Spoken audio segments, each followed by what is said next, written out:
I want to talk about Hitler's diplomacy for a moment. We can sort of track how the war in Europe begins. And again, consult your maps and other images that I provided for you. Let me say, first of all, that Hitler's overarching aim, there's a couple. One is to destroy the Versailles settlement.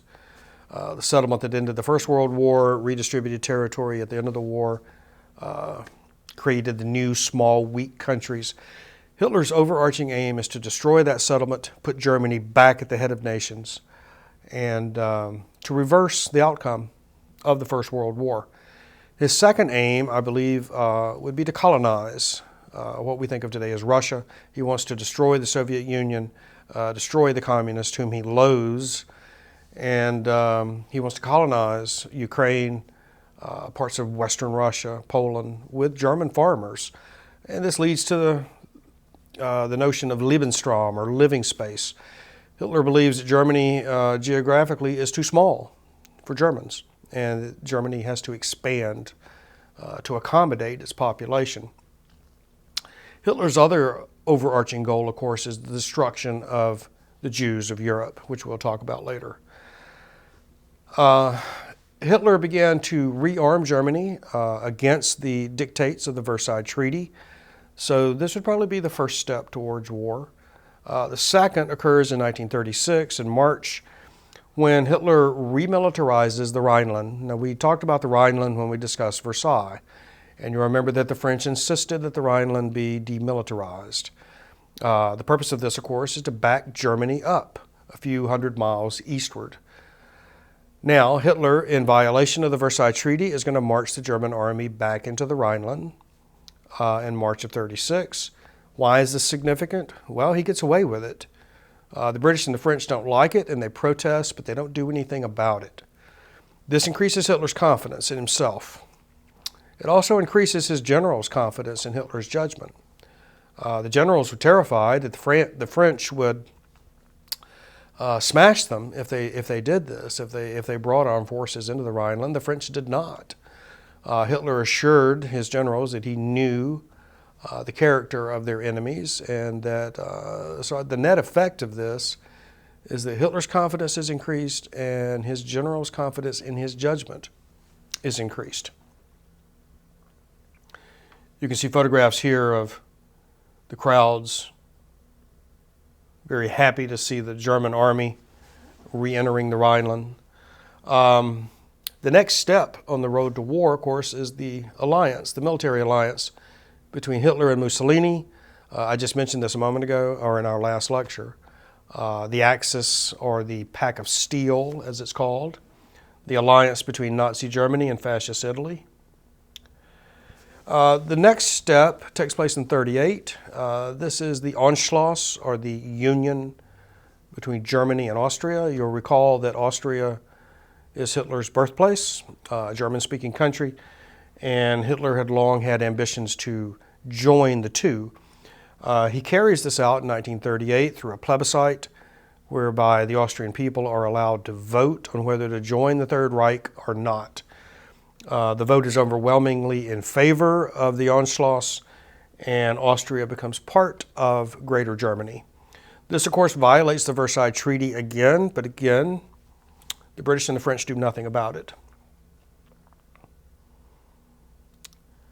Now, the next crisis, or the next step towards war, will be the Czechoslovakian crisis. This is going to result in the Munich conference that I mentioned in our last session. You can look at the map here and see that around the very edge of western Czechoslovakia is an area called the Sudetenland. The Sudetenland is populated by Germans.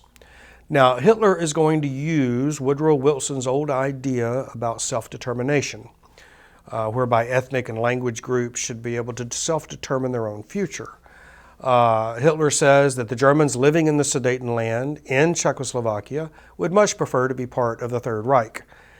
And he agitates against Czechoslovakia. He mobilizes German forces against their country. The Czechs, of course, have a military alliance with France. Well, the French have no heart for fighting Germany over such an issue, nor do the British. Again, France will hitch its wagon to Chamberlain's policy of appeasement. And this dark purple area that you see here, the Sudetenland, will be forcibly taken from Czechoslovakia, not by Hitler, but by the British and the French, her protectors, and given to Germany to avoid World War II. You see Chamberlain here after the Munich crisis has ended in his triumph. You see him, he's on the tarmac in London. He's just gotten off the plane. You see the world press is gathered. Chamberlain makes a triumphant speech. You see him waving a piece of paper here. This is the treaty that he's just signed. I don't know if I'd call it a treaty, but it's Hitler gave him a guarantee that this was Hitler's last territorial demand in Europe. In other words, his shopping list is over.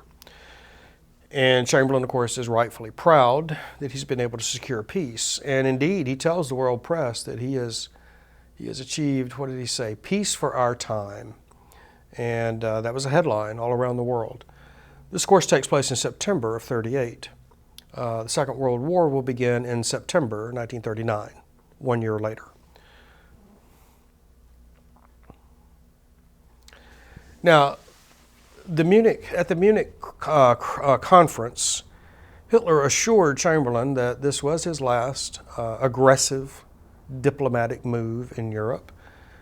And then 6 months later, he breaks his word. In March of 1939, Hitler bites off the rest of Czechoslovakia.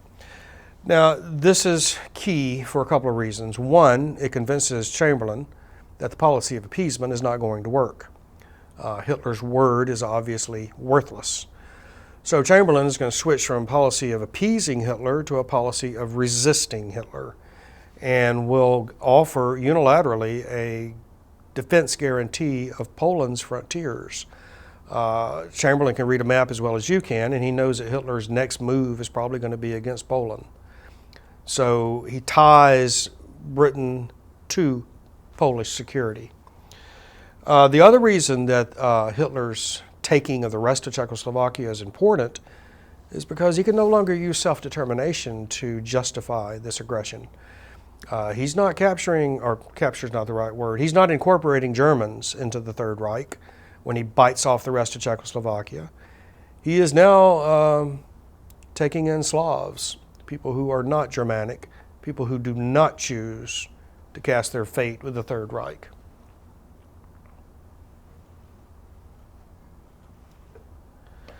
Now, the British defense guarantee of Poland's frontier is very troubling to Hitler. He intends to reclaim not only the Polish corridor that was taken from Germany at Versailles and given to the new country of Poland back in 1919. He not only intends to recapture that old German territory, but he intends to wipe Poland off the map. He intends to colonize Poland with German farmers. But he's now faced with the possibility of war with England if he attacks Poland. So what does Hitler do? Well, he looks around Europe and he finds that indeed there is one other head of state that would like to see Poland disappear also. And that, of course, is Joseph Stalin. I mentioned in one of our earlier lectures that Stalin, though not openly looking for war, is looking for opportunities to reacquire those territories taken from Russia at the end of World War I. Now, it would be difficult to exaggerate the hatred that Stalin and Hitler have for each other. Hitler has made it very plain that he intends to destroy the Soviet Union, that he intends to shoot the communists in the head and hang Stalin by the nearest lamppost when he gets the opportunity. Nevertheless, these two tyrants have something in common here, and that is the destruction of Poland. So, in August 1939, and what has to be the biggest surprise diplomatically of the 20th century, Hitler and Stalin sign a non-aggression pact. A secret protocol to this non-aggression pact divides Eastern Europe between the two. And you can look at this map to see what happens to those new, small, weak countries created by Versailles. You see parts of Finland, and then of course the Baltic countries, Estonia, Latvia, Lithuania, taken back by the Russians. You can see Russia acquires a large chunk of Poland, and of course Germany acquires the other western portion of Poland. The treaty, or rather the non-aggression pact, the Stalin-Hitler pact, is significant for these reasons. First, it eliminates the Second Front. Hitler does not have to worry about the Soviet Red Army. Second, it eliminates Poland. Third, Poland would be defeated by the two larger powers, Germany and Russia, in about a month. Third, it gives Stalin breathing time to rebuild his army after his purges of the Red Army in the late 30s. Fourth, it allows Hitler to turn his attention to Western Europe and to overrun the Low Countries, Norway, and France in the spring and summer of 1940. Here you see another photograph, famous photograph of the signing of the non-aggression pact. You see Molotov seated at the desk, signing this infamous document that will allow the Second World War to begin. You see Stalin in the white tunic behind him to the right. And then just to the left of Stalin, you see Joachim von Ribbentrop. This is Hitler's foreign minister, who has traveled to Moscow to bring about this diplomatic coup. Some interesting editorial cartoons published in the wake of this surprising treaty. Here you see Hitler and Stalin as bride and groom at the wedding. What does the caption say? Wonder how long the honeymoon will last? Indeed, the honeymoon will end on the 22nd of June, 1941, when Hitler invades the Soviet Union. It just occurred to me that the cartoonist here has portrayed Hitler as the groom and Stalin as the bride. I wonder if the cartoonist survived the war. I can't imagine Stalin being pleased at being feminized in this editorial cartoon. Here you see another cartoon depicting the same absurdities. You see the dead body of Poland lying on the ground. You see Hitler to the left, Stalin to the right, congratulating each other on the destruction of this smaller country. And then within a week of the signing of the non-aggression pact, you have the invasion of Poland. You see the Nazi army invading from the north, south, and the west on September the 1st, 1939. On September the 3rd, the Second World War begins when Britain and France declare war on Germany for this invasion of Poland. Now, I want you to look to the east or to the right. September 17th, a few weeks after the Nazi invasion of Poland, Stalin and the Red Army invade Poland from the east.